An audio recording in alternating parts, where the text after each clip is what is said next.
ایک عام آدمی ایک اس کی سب سے زیادہ ضرورت ہوتی ہے کہ اس کے سر پہ چھت ہو. اور پاکستان کا مسئلہ یہ ہے کہ یہاں اگر آپ کے پاس پیسہ ہے، آپ کے پاس کیش ہے، تو آپ گھر بنا سکتے ہیں. یعنی کہ صرف پیسے والے لوگ اب تک یہ سوچتے ہیں کہ ہم ایک گھر بنا لیں گے. اور میں آپ کو ایک اور بات بتاؤں، ہمارا جو تنخواہ دار طبقہ ہے اس کی ایک بہت بڑی وجہ کرپشن کی یہ ہے کہ ان کی تنخواہوں میں گھر ہی نہیں بن سکتا. اور یہ ضرورت ہے ایک انسان کی. وہ چاہتا ہے کہ میں اپنے بچوں کو اچھی تعلیم دوں، وہ چاہتا ہے کہ اگر گھر میں بیماری ہو میرے پاس پیسہ ہو یا میں ان کا علاج کر سکوں. لیکن وہ یہ ضرور چاہتا ہے کہ میرے پاس ایک رہنے کے لیے گھر ہو. اور بدقسمتی سے جو پاکستان کے اندر جیسے وقت گزرتا گیا، تنخواہ دار طبقے کے لیے بڑا مشکل ہو گیا گھر لینا، کیونکہ زمین کی قیمتیں بڑھتی گئیں، کنسٹرکشن کی قیمت بڑھتی گئی، اور تنخواہیں اتنی نہیں بڑھی کہ وہ گھر لے لیں. میں آپ کو ایک مثال دیتا ہوں کہ 1935 میں ایک بریگیڈیئر اور ایک کمشنر اپنی ایک مہینے کی تنخواہ میں 72 تولہ سونا خرید سکتا تھا. ایک مہینے کی تنخواہ میں 72 تولہ سونا خرید سکتا تھا. میرے والد جب پاکستان بنا تو وہ گورنمنٹ کی نوکری کرتے، وہ انجینئر تھے، تو اپنی ایک مہینے کی تنخواہ میں گاڑی خرید سکتے تھے. ایک مہینے کی تنخواہ میں گاڑی لے سکتے تھے. تو جو آج حالات ہیں تنخواہ دار طبقے کے لیے بڑا مشکل ہو گیا ہے. ان کی تنخواہیں اتنی نہیں جتنی زمین کی قیمتیں گئیں اور کنسٹرکشن کی قیمتیں گئیں. اور پھر ایک نچلا طبقہ ہے، اس کے لیے اور زیادہ مشکل ہے. مزدور کیسے گھر بنا سکتا ہے؟ تو یہ ایک بڑی خواب ہے کہ 50 لاکھ گھر ان کے لیے ہم بنائیں جن کے پاس کیش نہیں ہے، یا وہ بالکل جو غریب لوگ ہیں جو اپنے اوپر گھر نہیں لے سکتے. اس کے لیے ہم نے بڑی تیاری کی. یہ جو یہاں ہم پہنچے ہیں یہ بڑی مشکلوں سے پہنچے ہیں، کیونکہ پاکستان کا جو فائنینشل سسٹم ہے، بینک جو ہیں وہ، کیونکہ ہمارے قانون ہے مورگیج، یعنی بینک جو فائنانس دیتا ہے، قرضہ جو دیتا ہے گھر بنانے کے لیے. میں اب آپ کو ایک مثال دیتا ہوں کیونکہ آپ اسٹوڈنٹس بیٹھے ہیں، آپ سمجھ جائیں گے یہ کہ یورپ میں کئی جگہ ہیں جدھر 80 سے 90% ان کی جو پر کیپٹا جو کہتے ہیں نا کہ اوسط کتنے لوگ بینکوں سے قرضے لیتے ہیں گھر بنانے کے لیے، پر کیپٹا کہ مورگیج پر کیپٹا، یعنی کتنے لوگ جو اگر میں نے گھر بنانے کے بینک سے قرضہ لینا تو وہ کیا ایوریج ہے؟ 80 سے 90% ہے. وہاں ملیشیا میں 30% ہے، ہندوستان میں 10% ہے، کوئی کہتے ہیں 11% ہے. پاکستان کے اندر ریشو 0.2% ہے.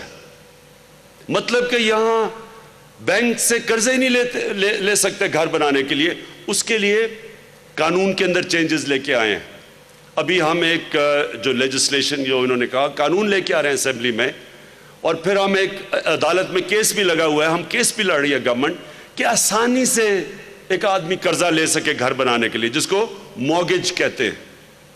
اس کے لیے ایک تو قانون چینج کر رہے ہیں، ایک پھر ہمارے اسٹیٹ بینک نے آسانیاں پیدا کی ہیں، بینکوں کو کہا کہ وہ قرضے دیں یہ گھروں کے لیے، وہ اس کے لیے آسانی پیدا کر رہے ہیں. اور اس کے علاوہ ہم پرائیویٹ سیکٹر کو لے کے آ رہے ہیں بیچ میں، اور پرائیویٹ سیکٹر اس کے اندر پوری طرح شرکت کرے. اور میں یہ جو لوگ کہتے ہیں کہ 50 لاکھ گھر نہیں بن سکتے، انشاءاللہ 5 سال کے بعد آپ دیکھیں گے 50 لاکھ سے انشاءاللہ ہو سکتا ہے زیادہ گھر بنے. لوگ کہتے ہیں جی پاکستان میں پیسہ نہیں ہے، ہمارے بینکنگ سسٹم میں پیسہ نہیں ہے. لیکن یہ عمران زیب آپ کو بتائیں گے کہ کتنے باہر سے بڑی بڑی کمپنیز آ کے ہمارے ہاؤسنگ کے اندر انویسٹ کرنا چاہتی ہیں، ملیشیا سے، چائنا سے، برطانیہ میں کمپنیز ہیں جو کہ آگے پاکستان میں ہاؤسنگ میں انویسٹ کرنا چاہتی ہیں. تو ہمارے پاس اگر کیش اس وقت نہیں بھی ہے، باہر سے بھی آئے گا. لیکن اس کا ایک اور پہلو ہے، اور یہ آپ کے لیے یونیورسٹی اسٹوڈنٹس جو انجینئرنگ خاص طور پہ کر رہے ہیں، اس سے آپ کو موقع ملے گا کہ اپنی کنسٹرکشن کمپنیز کھولیں. نوجوانوں کو اتنے جب زیادہ گھر بنائیں گے تو ایک کنسٹرکشن یا 2 پرائیویٹ کنسٹرکشن کمپنی تو نہیں کر سکتی. تو آپ کو موقع ملے گا نوجوانوں کو کہ اپنی کنسٹرکشن کمپنیز بنائیں اور اس کے اندر ہاؤسنگ کے اندر آئیں، آپ خود بزنسز اپنی چلائیں. اس سے جس طرح بھی طارق بشیر چیمہ نے کہا 40 انڈسٹریز ہاؤسنگ کی وجہ سے چلنا شروع ہو جاتی ہیں. 40 اینٹوں کی انڈسٹری اور ٹائلز وغیرہ وغیرہ، دروازے بنانے، 40 انڈسٹریز. اس کا مطلب 40 انڈسٹریز میں روزگار ملنا شروع ہو جائے گا. اور پھر آپ جس طرح میں نے کہا اپنی بزنسز بنائیں. یہ سنہری موقع ہے اس میں کہ بجائے کہ سرکاری نوکریاں لینے کے لیے ہمارا بیچارہ نوجوان انتظار کرتا ہے، اپنے لیے بزنسز کریں، خود پیر پہ کھڑے ہوں، بزنس کریں. اور ملک چلتا ہی تب ہے جس ملک کے اندر بزنسز چلنی شروع ہوں، جس کو انٹرپرنرز کہتے ہیں، نئے نئے بزنس مین بنے. تو یہ ایک بڑا زبردست آپ کو موقع ملے گا. میں نے جان صاحب آپ کو یہ کہنا تھا کہ کوئٹہ میں پہلی دفعہ یہاں ایک کرکٹ میچ کھیلنے آیا تھا آج سے تقریباً پتہ نہیں 40-50 سال پہلے. تو مجھے تب یاد ہے کوئٹہ کیا تھا اور اب کوئٹہ کیا بن گیا. تو میں آپ کو یہ خاص کہنا چاہتا ہوں کہ کوئٹہ کا ماسٹر پلان بنانا بڑا ضروری ہے، نہیں تو یہ شہر پھیلتا جائے گا. اس کے نہ آپ سیوریج سسٹم اس کا ٹھیک ہو سکے گا، نہ آپ صحیح طرح پانی دے سکیں گے، نہ گرینری جو ہے جو ری سائیکلنگ سے آپ کر سکتے ہیں. تو اس کو بجائے پھیلنے کے اس کوئٹہ میں موقع دے لوگوں کو اوپر جانے کا، یعنی ہائی رائز بلڈنگز کا، جو کہ اب ہم نے سارے پاکستان میں، اسلام آباد میں، کراچی میں، لاہور میں اب ہم نے شروع کر دیا ہے کہ شہر پھیلنے کے بجائے اوپر جائیں. جیسے آپ کے سامنے دبئی ہے، نیو یارک ہے، لنڈن ہے، شہر اوپر جاتے ہیں، شہر پھیلتے نہیں جاتے، کیونکہ جتنا شہر پھیلتا جائے گا آپ ان کو نہ سپلائی کر سکیں. ایک منٹ میں ختم کر لوں. تو یہ اور پھر جو سیکنڈلی اب میں بلوچستان کی طرف آتا ہوں. دیکھیں میرا فلسفہ یہ ہے، ہماری حکومت باقیوں سے فرق کیسے ہے. ہم جب کہتے ہیں کہ ہم مدینہ کی ریاست، ہماری ہر مسلمان کے لیے ماڈل ہے مدینہ کی ریاست، کیونکہ سرکار مدینہ نے ایک ایسا ماڈل بنایا. مدینہ کی ریاست ایک ماڈل تھا. اس ماڈل نے 700 سال تک مسلمانوں کا جو سویلائزیشن تھا وہ سب سے عظیم سویلائزیشن رہا. وہ جو سویلائزیشن، جو مسلمان جب ایک عظیم قوم بنے تھے تو وہ مدینہ کی ریاست کا ماڈل تھا. اور یہ آپ یونیورسٹی اسٹوڈنٹس آپ ضرور اس کو اسٹڈی کریں. وہ کیا پرنسپلز تھے مدینہ میں جو ہمارے نبی صلی اللہ علیہ وسلم نے، وہ جو پرنسپلز کیا بنائے تھے جس کی وجہ سے وہ قوم کھڑی ہو گئی، جس قوم کی حیثیت ہی کوئی نہیں تھی. کیونکہ 2 سپر پاورز تھے ان دنوں میں، پرشین ایمپائر اور رومن ایمپائر. ان کی کوئی حیثیت نہیں تھی.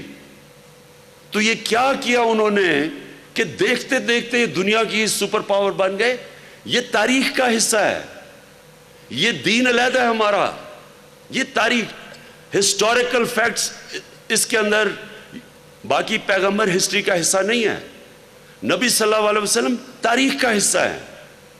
فال آف رومن ایمپائر ایک پورا جو ایک کتاب ہے، بڑی کتاب ہے، گبنز ایک بڑا ہسٹورین ہے، اس نے لکھی تھی. اس کے اندر پورا چیپٹر ہے کہ وہ رومن ایمپائر گرا اس لیے کہ ایک انسان آتا ہے عرب میں سے کھڑا ہوتا ہے اور وہ ایک ایسا انقلاب لے کے آتا ہے کہ رومن ایمپائر ان کے سامنے گھٹنے ٹیک دیتا ہے، پرشین ایمپائر ان کے سامنے گر جاتا ہے. یہ تاریخ کا حصہ ہے، اس کو سٹڈی کریں. تو ہمارا جو ماڈل ہونا چاہیے پاکستان کا، جو ہمارا ملک بنا تھا، اس کے اوپر ایک ہمارے جو فاؤنڈنگ فادرز تھے انہوں نے اس کا کہا تھا اسلامی فلاحی ریاست، جو مدینہ کی ریاست کے اوپر ماڈل کی گئی تھی.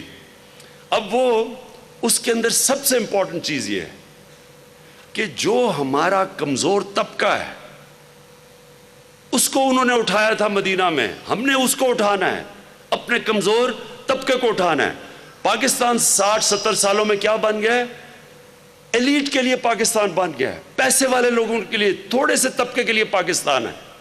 تعلیم بھی تو انگلش میڈیم تھوڑے سے طبقوں کے لیے، ہسپتالوں میں، پرائیویٹ ہسپتالوں میں اچھا علاج چھوٹے سے طبقے کے لیے. اگر آپ اب یہ دیکھ رہے ہیں تماشا، بڑے بڑے ڈاکو پکڑے جا رہے ہیں.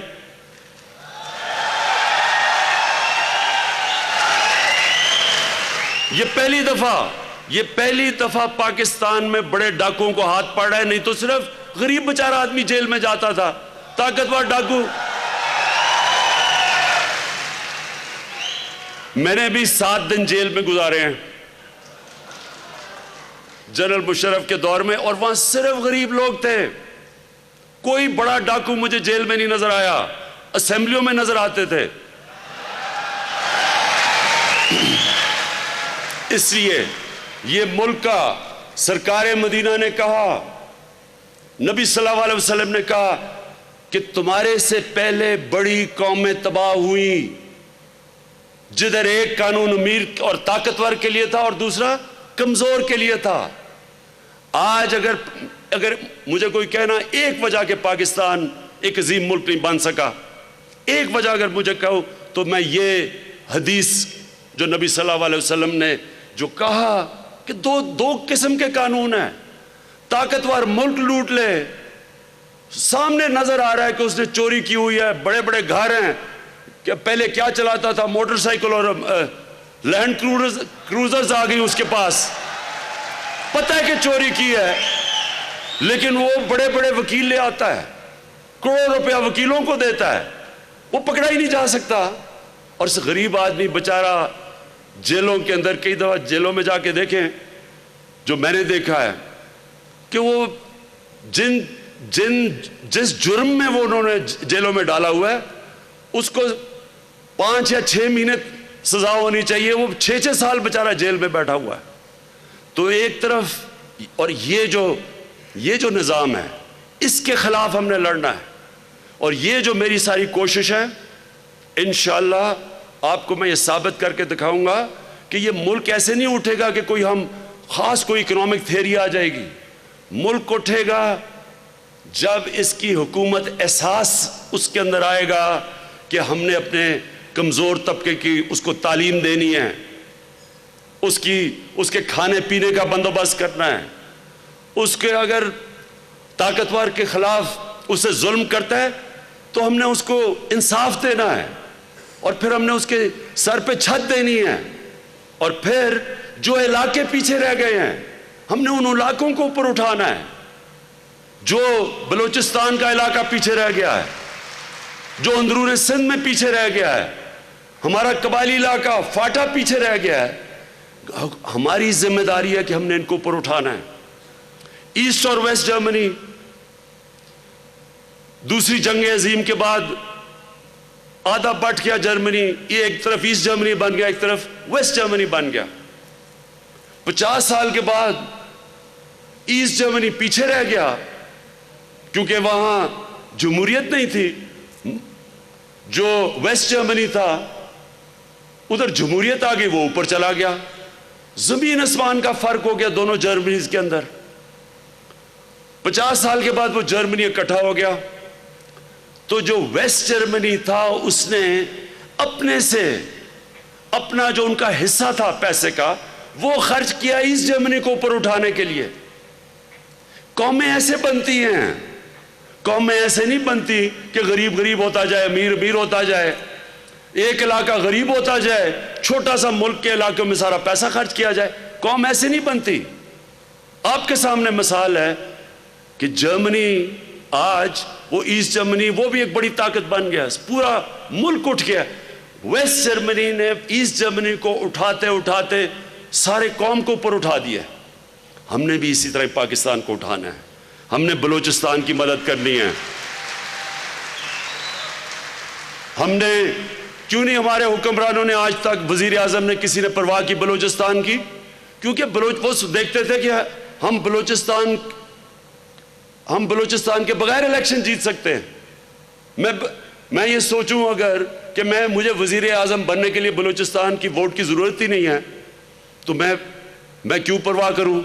میں تب پرواہ کروں جب میں یہ سمجھوں کہ یہ اللہ کو میں جواب دوں، جب میں اس کو سمجھوں کہ یہ اللہ ایک بہت بڑی ذمہ داری دیتا ہے جب آپ کو ملک کا سربراہ بناتا ہے۔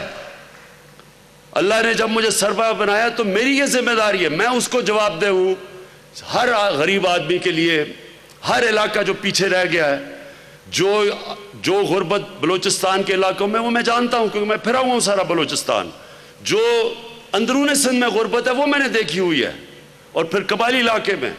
تو انشاءاللہ ہماری حکومت آپ کو اوپر اٹھائے گی، اور ہم یہاں آپ کے لیے اس لیے کام کریں گے۔ جام صاحب اور پھر سے میں کہتا ہوں کہ بڑا خوش قسمت ہے اس وقت بلوچستان صوبہ کہ ایک زبردست آپ کو چیف منسٹر ملا ہے جو سمجھتا ہے آپ کے سارے ایشوز کو۔ اور آخر میں آپ سب کے لیے میرا جو پیغام وہ یہ کہ آپ اسٹوڈنٹس ہیں، آپ اس ملک کی فیوچر ہیں۔ بعد ایک منٹ، یہ آپ نے پلیز سب نے ایک چیز یاد رکھنی ہے۔ جی مجھے پتہ ہے ہسپتالوں کا حال اچھا نہیں ہے، اس لیے بار بار بلوچستان آ رہا ہوں، اور انشاءاللہ جام صاحب آپ کی پوری پھر سے ہمارا مسئلہ کیا ہے پہلے یہ آپ سب سمجھیں۔ اسٹوڈنٹس بیٹھے ہیں، آپ کو میں مسئلہ تو آپ کو بتا ہی دوں۔ اب یہ آپ نے، کیونکہ عموماً جلسوں کے اندر ایسی باتیں نہیں ہوتی، اس ملک کو جس بے دردی سے لوٹا گیا ہے، جس طرح اس ملک کو پچھلے 10 سال میں لوٹا گیا ہے، یعنی اس ملک کا یہ میں 5 سال اپنے پورے لوگوں کو بتاتا رہوں گا۔ لوگ کہتے ہیں جی پرانی باتیں نہ کریں، اگر میں پرانی باتیں نہ کروں تو میرا موازنہ کیسے ہوگا، کیسے پتا چلے گا کہ میں بہتر ملک چھوڑ کے گیا ہوں؟ کیونکہ جب آپ یہ دیکھیں گے کہ پاکستان کے قرضے کیا تھے 2018 میں، اور انشاءاللہ جب بھی ہماری حکومت 4-5 سال کے بعد جائے گی، تو جب آپ دیکھیں گے کہ کیا ہم قرضے کم کر کے گئے یا زیادہ کر کے گئے، ان دو حکومتوں نے تو جو ملک سے کیا ہے، دشمن نہ کرے اس ملک سے جو انہوں نے کیا ہے۔ 6,000 ارب اس ملک کا قرضہ تھا 2008 میں، 2018 میں 10 سالوں میں 6,000 سے یہ 30,000 ارب روپے پہ قرضہ لے کے گئے۔ کوئی دشمن نہ یہ کرے۔ اور آج حال کیا ہے، یہ ذرا آج سارا جو ہم ٹیکس سے پیسہ اکٹھا کرتی ہے فیڈرل گورنمنٹ، یہ جام صاحب آپ کے لیے بھی، کیونکہ جام صاحب کو پیسے فیڈرل گورنمنٹ سے چاہیے ہوتے ہیں اور وہ میرے سے مانگتے ہیں، اور میں انہیں سمجھاتا ہوں کہ مشکلات کیا ہیں۔ 4,500 ارب سارا ٹیکس کا پیسہ اکٹھا ہوتا ہے، اس میں سے 2,000 ارب روپیہ صرف قرضوں کی قسطوں میں چلا جاتا ہے، جو قرضے انہوں نے لیے ہوئے ہیں، جو انہوں نے اس ملک کو لوٹ کے مقروض کیا، ان کے قرضوں کی جو قسطیں ادا کرنی ہیں 4,500 ارب، یعنی کہ 4.5 کھرب میں سے 2 کھرب تو ان کی قرضوں کی قسطوں میں چلا جاتا ہے۔ 2,500 ہم صوبوں کو دے دیتے ہیں، 1,700 سیکیورٹی کے لیے لگ جاتا ہے، تو فیڈرل گورنمنٹ تو 700 کے خسارے سے شروع ہوتا ہے۔ یہ ہوتا ہے اگر یہ 2,000 ارب اگر ہمیں قرضوں میں نہ دینے پڑیں تو ہمارے پاس پیسہ ہو، ہمیں قرضے نہ لینے پڑیں۔ تو مسئلہ ہمارا یہ ہے کہ جب تک ہم قرضے، اور انشاءاللہ یہ اتر جائیں گے، یہ بھی میں آپ کو بتاؤں گا کیسے اتر جائیں گے، یہ جب اتر جائیں گے اور یہ دولت بننی شروع ہوگی، ملک کی آگے جا کے ہماری ہاؤسنگ ٹیک آف ہوگی، جو انویسٹمنٹ آ رہی ہے باہر سے، جو ہم ایکسپورٹس بڑھا رہے ہیں، یہ ملک انشاءاللہ اٹھ جائے گا۔ لیکن تھوڑی دیر کے لیے ایک مشکل وقت سے ہم گزر رہے ہیں اور گزریں گے۔ یہ نہیں ہو سکتا کہ ایک مریض کو کینسر ہوئی ہو اور آپریشن کر کے آپ کینسر نکالیں اور مریض کو درد ہی نہ ہو. تکلیف تو گزرتا ہے لیکن پھر ٹھیک ہو جاتا ہے. جو آپ اسٹوڈنٹس کے لیے میرا جو پیغام ہے وہ یہ دیکھیں, انسان جو اوپر جاتا ہے نا زندگی میں, اس کے اندر ایک کوالٹی ہوتی ہے. اس کی کوالٹی یہ ہوتی ہے کہ وہ برے وقت کا سامنا کرتا ہے. کوئی بھی آج تک کسی نے بڑا کام نہیں کیا جس کو برے وقت اور مشکل وقت سے نہ گزرنا پڑے. میں جب کرکٹ شروع کی تو سارے میرا مذاق اڑاتے تھے کہ یہ کرکٹر نہیں بن سکتا. سارا وقت مجھے مذاق اور طنز ہوتا تھا. میرے جو دو خالہ کے بیٹے تھے, دونوں فرسٹ کزن, وہ دونوں ٹیسٹ کرکٹر تھے, میرے سے بڑے تھے. سب مجھے کہتے تھے کہ وہ میرے سے بہت بہتر تھے اور میرے میں اتنا ٹیلنٹ نہیں ہے. پھر کرکٹ کھیلی, جب پہلا میچ کھیلا ٹیم سے نکال دیا گیا. کہا یہ اب کبھی نہیں کھیلے گا واپس. 4 سال لگے واپس ٹیم میں آنے کے لیے. تو یہ دیکھیں, سن لیں ایک بات سن لیں, جس نے بھی بڑا کام کیا, آپ سوچیں نا کہ آپ اپنے ملک کے ٹیسٹ ٹیم میں, یعنی ملک میں سب سے بہترین 11 کھلاڑی میں آپ شامل ہونا چاہتے ہیں, تو سوچیں کہ وہ ایک جدوجہد کا ہے, ایک مسلسل آپ کو جدوجہد کرنی پڑتی ہے. پھر جب آپ اوپر جاتے ہیں, جب آپ کا نام آ جاتا ہے, پھر ادھر رہنے کے لیے آپ کو جدوجہد کرنی پڑتی ہے کیونکہ دنیا سے مقابلہ ہو رہا ہے. اسی طرح جب کینسر اسپتال بنانے گیا, سب نے میرا مذاق اڑایا. سب نے کہا نہیں بن سکتا. لوگوں نے کہا یہ جھوٹ بول رہے لوگوں سے کہ ایک کینسر ہاسپٹل میں 70-75% مریضوں کا مفت علاج ہوگا, یہ دنیا میں کہیں نہیں ہوتا. میرا مذاق اڑایا گیا لوگوں نے. پھر یونیورسٹی بنانے گیا نمل, کیا دیہات میں یونیورسٹی نہیں بن سکتی؟ ورانے میں کوئی پرائیویٹ سیکٹر کی دیہات میں یونیورسٹی نہیں ہے. پھر جب پالیٹکس میں آیا مذاق اڑایا گیا. 10 سال میرا مذاق اڑا, بلکہ 15 سال تک مذاق اڑتا گیا. لوگوں نے کہا جی 2 پارٹی سسٹم میں تیسری پارٹی نہیں آ سکتی. اور پھر کہا جی یہ جیت نہیں سکتا. پھر جب پرائم منسٹر بنا تو آپ کہتے جی ملک بن گیا لیکن اب چلے گا نہیں. جب میں آپ کو بتاؤں, مجھے 5 سال لگے, 18 گھنٹے میں نے کام کیا کینسر اسپتال بنانے میں. پہلے لوگوں نے کہا جی کینسر اسپتال بن نہیں سکتا. جب وہ بن گیا پھر کہتے اب چل نہیں سکتا. اب 24 سال ہو گئے ہیں. دنیا میں واحد کینسر ہاسپٹل ہے جو 75% مریضوں کا مفت علاج کرتا ہے. چل رہا ہے. اور یہ ملک بھی, یہ آپ کا یہ جو پاکستان ہے, اللہ نے جتنا اس ملک کو نوازا ہے آپ کو کسی کو اندازہ نہیں ہے. مجھے بھی باہر بیٹھے اندازہ نہیں تھا کہ اللہ نے اس ملک کو کیا کیا دیا ہے. کیا وجہ ہے کہ ہمارے برے معاشی حالات ہیں, لیکن باہر سے انویسٹرز آ رہے ہیں, لوگ انویسٹمنٹ کرنے کے لیے آ رہے ہیں. چائنا سے آ رہے ہیں, ملیشیا سے آ رہے ہیں, ترکی سے بات چیت چل رہی ہے, UAE سے, سعودی سے. کیوں آ رہے ہیں؟ اگر ہمارا ملک کا اتنا برا حال ہے تو وہ کیوں آنا چاہتے ہیں انویسٹمنٹ کے لیے؟ کیونکہ اللہ نے جو اس ملک کو دیا ہے, میں شاید ہی کسی ملک کو اللہ نے وہ چیزیں, وہ نعمتیں دی ہوں جو پاکستان کو دیا. ہمارا مسئلہ یہ نہیں کہ اللہ نے کوئی کمی چھوڑی ہے. ہمارا مسئلہ یہ ہے کہ اگر کوئی بھی, آپ ایک فیکٹری کے اوپر ایک ڈاکو کو بٹھا دیں, آپ کی فیکٹری بند ہو جائے گی. ملک کیسے چل سکتا ہے جب بار بار اوپر آ کے ڈاکو بیٹھ جائیں؟ جس ملک میں 10 سالوں کے اندر جن حکمرانوں نے قرضہ اس ملک کا 6,000 ارب سے 30,000 ارب پہ چڑھایا ہو, آپ کو دشمنوں کی ضرورت ہی نہیں ہے. ایک کتاب ہے کنفیشنز آف این اکنامک ہٹ مین, کہ یہ وہ لوگ ہیں جنہوں نے, آپ کو کسی نے باہر سے حملہ نہیں کیا, انہوں نے ملک کو ایک مقروض کر کے اور ہمیں دنیا کے سامنے اس سٹیٹ پہ چھوڑ دیا. لیکن یہ میں آپ کو بتا دوں کہ یہ جو لوگوں نے اس ملک سے کیا ہے، جتنی بھی دیر لگ جائے، ہم نے ان کو سزائیں صرف اس لیے دینی ہے کہ لوگوں کے لیے عبرتناک ہو کہ آگے سے کوئی اس ملک میں الیکشن کر کے اوپر آئے اور ڈرے ملک لوٹتے ہوئے، ڈرے وہ لوگ کہ یہ ملک میں آپ الیکشن لڑ کے آ کے قوم غریب ہونی مقروض ہو جاتی ہے، یہ سارے خاندانوں کے بچے بھی اربوں پتی، بچوں کے بچوں بھی اربوں پتی، اور سارا پیسہ باہر لے جاتے ہیں۔ کون سا ملک چل سکتا ہے بتائیں کہ ان کے سارے تینوں بڑے خاندان، 2 شریف برادران، ان کے بچے، ادھر سے زرداری اور اومنی گروپ، ان سب نے وہی اسی طرح پیسہ چوری کر کے ملک سے باہر بھیج دیا ہے۔ تو کون سا ملک چل سکتا ہے؟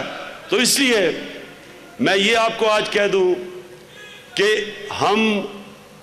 ہم ہر روز نئی چیزیں ڈھونڈ رہے ہیں، ہمیں ہر روز نئی چیزیں مل رہی ہیں، اور اس لیے یہ گھبرائے ہوئے ہیں کہ جلدی سے عمران خان کی حکومت گراؤ، نہیں تو یہ ساروں نے جیلوں میں چلے جانا ہے۔ یہ ڈرے ہوئے ہیں سارے۔ جی اچھا، ہاں، مولانا صاحب فضل الرحمان ایسا ہے، ہم جب بچپن میں میچ کھیلتے تھے نا، بچپن میں کرکٹ کھیلتے تھے، تو ایسا ہوتا تھا کہ ایک کوئی کھلاڑی جو ہوتا تھا، جو روندو ٹائپ ہوتا تھا نا، ہوتا کیا تھا کہ وہ بڑی دیر کے بعد اس کی باری آتی تھی، وہ جیسی باری آتی تھی وہ آؤٹ ہو جاتا تھا۔ وہ کیا کرتا تھا، وہ وکٹیں لے کے بھاگ جاتا تھا کہ نہ میں نے کھیلے نہ تم کھیلو گے۔ اب جب سے فضل الرحمان کی وکٹ گری ہے الیکشن کے اندر، تب سے وہ انتظار کر رہا ہے کہ کسی طرح میں خود کھیل رہا ہوں، باقیوں کو بھی نہ میں کھیلے دوں۔ ہر روز کہتا ہے میں 10 لاکھ لوگ اسلام آباد لے آؤں گا۔ میں آخر میں مجھے بڑی خوشی ہے کہ میں آج بلوچستان کے نوجوانوں سے، اسٹوڈنٹ سے میں نے بات چیت کی، اور میں آپ کے جذبہ جنون کو خاص طور پہ خراج تحسین پیش کرتا ہوں۔ اور میں آج بڑا خوش ہوں کہ ہم نے 1,10,000 گھروں کا بلوچستان میں ہم نے اناؤنس کیا، اور مجھے خاص طور پہ خوشی زبیدہ بی بی صاحب نے بیٹھی ہوئی ہیں کہ جو مچھلی پکڑنے والے، جو مچھیرے بیچارے، جو سب سے کمزور طبقہ ہے، ان کے لیے ہم سب سے زیادہ گھر بنا رہے ہیں۔ انشاءاللہ یہ ہے ہمارا نیا پاکستان۔ نچلے لوگوں کو اوپر اٹھائیں گے، نچلے طبقے کو اوپر اٹھائیں گے۔ ہر جگہ ہماری کوشش ہوگی کہ وہ طبقہ جس کو پرانے پاکستان نے پیچھے چھوڑ دیا، ہمارا نیا پاکستان اس طبقے کو انشاءاللہ اوپر اٹھائے گا۔ بہت بہت شکریہ۔